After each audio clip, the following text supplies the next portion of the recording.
solução, vão surgir várias.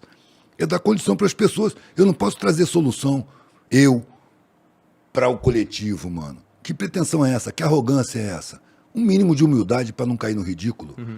É oferecer condição para que as pessoas resolvam os problemas. Você chegar para apresentar soluções de uma arrogância ridícula, mano. É de uma arrogância europeia.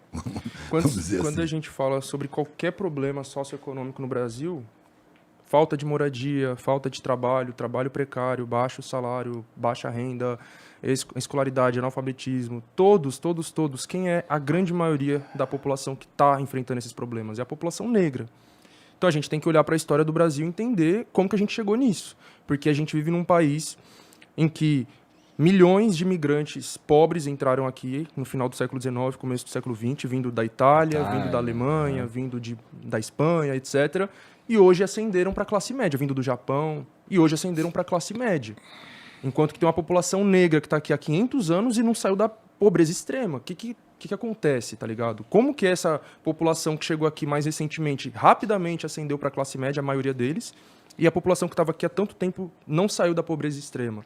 Porque é o Estado burguês em que a gente vive, como ele é organizado, ele agiu intencionalmente, aquilo que nós estávamos falando antes, sobre a intenção de que isso acontecesse.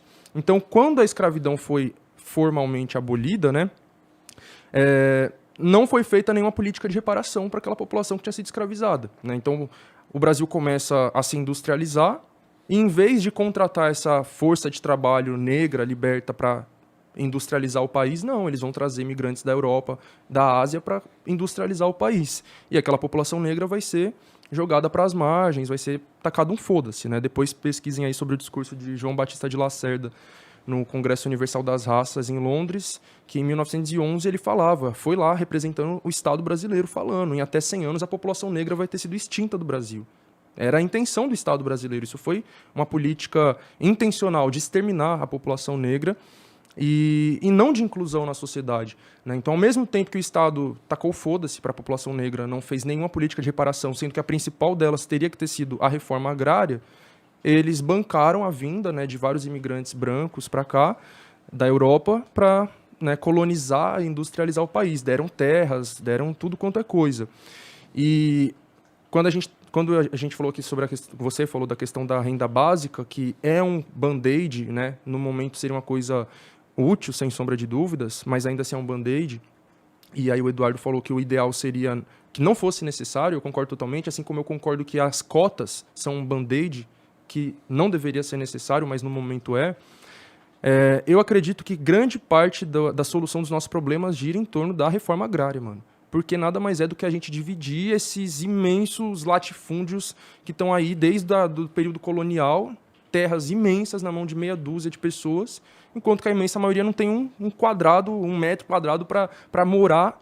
E aí ou mora de aluguel, e aí sofre despejo, ou mora na rua, ou vai para albergue, ou vai para ocupação, enquanto que tem gente com milhões de metros quadrados sem fazer nada, tá ligado? E aí essa falta de reforma agrária gera a falta de moradia, gera a falta de trabalho, gera a falta de alimento, inclusive, e vários outros problemas, né? Então eu acho que, mano, a grande pauta para começar, de fato, a combater a desigualdade no Brasil é pautar isso. E vale lembrar que os 2 golpes militares que aconteceram no Brasil, em 1964 e em 1989, foi justamente para impedir que acontecesse uma reforma agrária.